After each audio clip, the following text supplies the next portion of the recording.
ہے کہ جب حضور مسجد نبوی سے باہر نکلتے ہیں تو آگے حضرت عمر و ابو بکر رضی اللہ تعالی عنہما کھڑے ہیں، چہرے کے اوپر عجیب اداسی ہے۔ کہا عمر ابو بکر اس وقت کیوں کھڑے ہو؟ عرض کی حضور بھوک نے گھر میں ٹکنے نہیں دیا، ہم نے چاہا حضور کا چہرہ دیکھ لیں تو کچھ پیاس بجھ جائے، کچھ بھوک مٹ جائے۔ حضور نے فرمایا میرا حال بھی یہی ہے، جس چیز نے تجھے گھروں سے نکالا ہے وہی چیز مجھے گھر سے نکال لائی ہے۔ چلتے ہوئے حضرت ابو ایوب انصاری کے گھر کے قریب سے گزرے،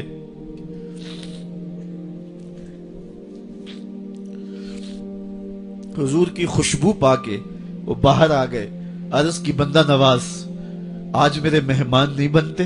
حضور نے کہا تمہاری مرضی۔ گھر لے گئے، چٹائی بچھائی، حضور کو بٹھایا، گھر والوں کو بکری کا بچہ ذبح کر کے دیا، کہا جلدی جلدی کھانا تیار کرو، میرے آقا کو بھوک لگی ہوگی۔ یہ کہہ کے واپس آئے، حضور کے پاس بیٹھے، نظر چہرے پہ پڑی تو گھبرا گئے۔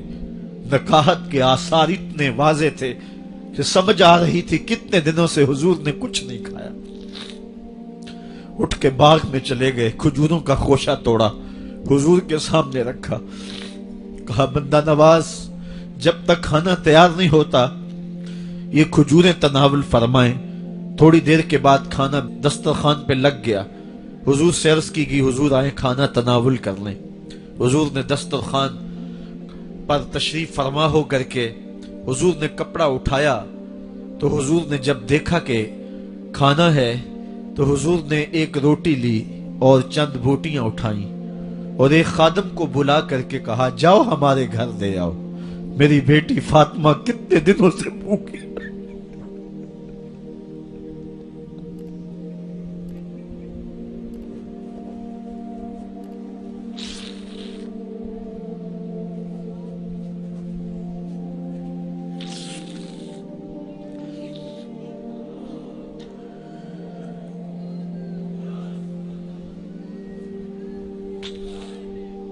کہا جاؤ ہمارے گھر دے آؤ، میری فاطمہ کتنے دنوں سے بھوکی بیٹھی ہوئی ہے۔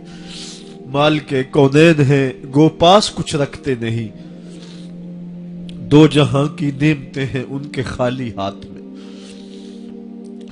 آپ کو پتا ہوگا کہ جب میرے رسول کا انتقال ہوا ہے، حضور کا وصال ہوا ہے، تو حضور کی ایک زرہ ایک یہودی کے گھر میں گروی رکھی ہوئی تھی، حضور نے زرہ رکھ کر کے اس سے قرض لیا ہوا تھا۔ یہ اسلام کی غربت کی کہانی ہے، اور پھر اللہ نے اسلام کو امارت کے رنگ بھی دیے۔ آؤ تمہیں کہانی سناؤں، حضرت عدی بن حاتم روایت کرتے ہیں، صحیح بخاری میں روایت ہے۔ یہ حاتم تائی کے بیٹے ہیں، کہتے ہیں میں حضور کی خدمت میں حاضر ہوا، ایک شخص آیا کہنے لگا حضور غربت نے میرا برا حال کر دیا ہے، اور اس نے شکایت کی غربت کی، پسماندگی کی اور اپنی معاشی بدحالی کی۔ پھر ایک شخص آیا کہنے لگا حضور میرے پاس دولت تو ہے لیکن میں نے جس منزل پہ جانا ہے راستہ پر خطر ہے، تو میرے لیے کیا حکم ہے کہ میں کیسے راستہ طے کروں؟ تو یہ دو لوگوں نے یہ باتیں کی تو حضرت عدی کہتے ہیں کہ حضور نے روئے سخن میری جانب موڑا اور میری جانب مخاطب ہو کے کہا عدی تو نے ہیرا دیکھا ہے؟ عدی کہتے ہیں میں نے عرض کی حضور دیکھا نہیں، سنا ہے، ہیرا یہ شہر ہے عراق کا۔ تو حضور نے فرمایا عدی تو نے ہیرا دیکھا ہے؟ میں نے کہا نہیں حضور دیکھا نہیں، اس کا تذکرہ سنا ہے۔ فرمایا عدی اگر اللہ تجھے زندگی کی مہلت دے تو ہیرا سے ایک خاتون چلے گی، تو اپنی آنکھوں سے دیکھے گا اور مکے تک پہنچے گی اور اللہ کے گھر کعبہ کا طواف کرے گی، اور اس کو ہیرا سے لے کر کے مکے تک اللہ کے علاوہ کسی کا ڈر نہیں ہوگا۔ کہتے ہیں کہ میں نے دل میں کہا کہ پھر بنو طے کے ڈاکو مر گئے ہوں گے جنہوں نے عرب کے اوپر روب ڈال رکھا ہے، تو وہ تو پھر ختم ہو گئے ہوں گے۔ کہتے ہیں میں بھی سوچ ہی رہا تھا کہ حضور نے مزید میری حیرت میں اضافہ کرتے ہوئے کہا عدی اگر تجھے اللہ نے زندگی کی مہلت دی تو تو دیکھے گا کہ کسرا کے خزانے تیری جھولی میں ہوں گے۔ تو اس دور کی سپر طاقت تھی۔ میں نے کہا حضور کسرا بن ہرمز حضور نے فرمایا ہاں کسرا بن ہرمز. کہتے ہیں کہ حضور نے پھر فرمایا دی اگر تو زندگی پائی تو تو وہ دن بھی دیکھے گا کہ ایک شخص زکوٰۃ کی رقم لے کر کے، زکوٰۃ کی چاندی لے کر کے، زکوٰۃ کا سونا لے کر کے نکلے گا اور اس کو کوئی زکوٰۃ کا مستحق ہی نہیں ملے گا. حضرت عدی بن حاتم کہتے ہیں کہ پھر میں نے وہ منظر اپنی آنکھوں سے دیکھا کہ ہیرا سے ایک خاتون چلی اور مکے تک پہنچی اور امن ایسا تھا کہ اس کو اللہ کے علاوہ کسی کا ڈر نہیں تھا. پھر وہ لمحے بھی میں نے دیکھے کہ کسرا بن ہرمز کے خزانے مسجد نبوی کے باہر پڑے ہوئے ہیں.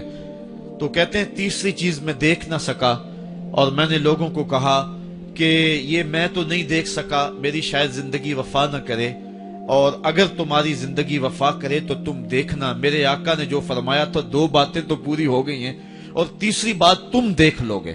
حضرت یحییٰ بن سعید فرماتے ہیں کہ حضرت عمر بن عبدالعزیز کا زمانہ تھا اور انہوں نے مجھے افریقہ کی جانب زکوٰۃ وصول کرنے کے لیے بھیجا.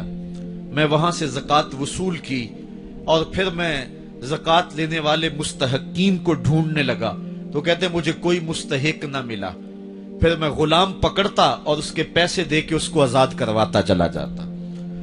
حضرت عمر بن عبدالعزیز کا زمانہ ہے کہ گورنر ہے عراق کا. وہ حضرت عمر بن عبدالعزیز کو لکھتا ہے کہ اتنی رقم ہے، اس کا کیا کرنا ہے؟ تو عمر بن عبدالعزیز کہتے ہیں رقم لے کے یہاں نہ آنا، وہاں عراق کے لوگوں میں بانٹ دو، جو زکوٰۃ کے مستحق ہیں ان کو تقسیم کر دو. تو گورنر لکھتا ہے جو مستحق ہے ان کو دے دی، اب کوئی مستحق نہیں رہا تو میں کیا کروں؟ تو حضرت عمر بن عبدالعزیز کہتے ہیں جو مقروض ہیں ان کا قرض اتار دو. تو کہتے ہیں کہ ہاں قرض بھی میں نے اتار دیا ہے، رقم پھر بھی بچ رہی ہے، کیا کروں؟ تو حضرت عمر بن عبدالعزیز نے پھر لکھا جو شخص شادی کرنا چاہتے ہیں ان کا حق مہر ادا کر دو. میں نے کہا کہ وہ بھی کر دیا ہے، رقم پھر بھی بچ گئی ہے، اب کیا کروں؟ تو حضرت عمر بن عبدالعزیز نے مجھے لکھا کہ جو غیر مسلم ہیں جنہوں نے ٹیکس دیا ہوا ہے، جتنا ٹیکس دیا ہے اس سے دگنے پیسے ان کو قرضے میں دے دو اور ان کو کہو جاؤ اس کا کاروبار کرو، کھیتی باڑی کرو، اور ساتھ انہیں یہ بھی کہہ دینا قرض کی فکر نہ کرنا اور زیادہ اس میں پریشان نہ ہونا، جب دے سکو گے دے دینا.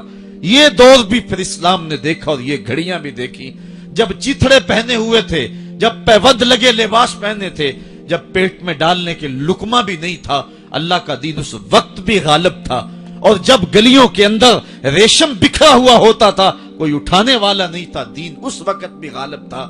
دین کا غالب ہونا یا نہ ہونا اس کا تعلق جو ہے وہ مال و دولت سے نہیں ہے. اقبال کہتا ہے کہ زوال بندہ مومن کا بے زری سے نہیں، مومن کا زوال بے زری سے نہیں ہے بلکہ اس کا سبب کوئی اور ہے. وہ سبب ڈھونڈنا ہے کہ ہم دنیا میں رسوا ہو کے کیوں رہ گئے، ہم زمانے کے سامنے تماشا کیوں بن کے رہ گئے. آج نبی کی امت پوری کائنات میں رسوا ہو کے کیوں رہ گئی. آج ہمارا تماشا دیکھا جا رہا ہے، آج بھوکے کتوں کو ہماری بیٹی اور بہنوں کے اوپر چھوڑا جا رہا ہے اور اس کا تماشا دیکھا جا رہا ہے. کیا ہم نے یہ دن بھی دیکھنے تھے؟ ہم نے سراغ لگانا ہے. دولت کی قلت اور کثرت یہ ثانوی چیزیں ہیں. ہم نے تاریخ میں دیکھا ہے ہم کبھی مالی طور پہ کمزور تھے، رسوا نہیں ہوئے ہیں. مال زیادہ ہو گیا، رسوا نہیں ہوئے ہیں. رسوائی کے سبب کوئی اور ہیں. آئیے تمہیں کہاں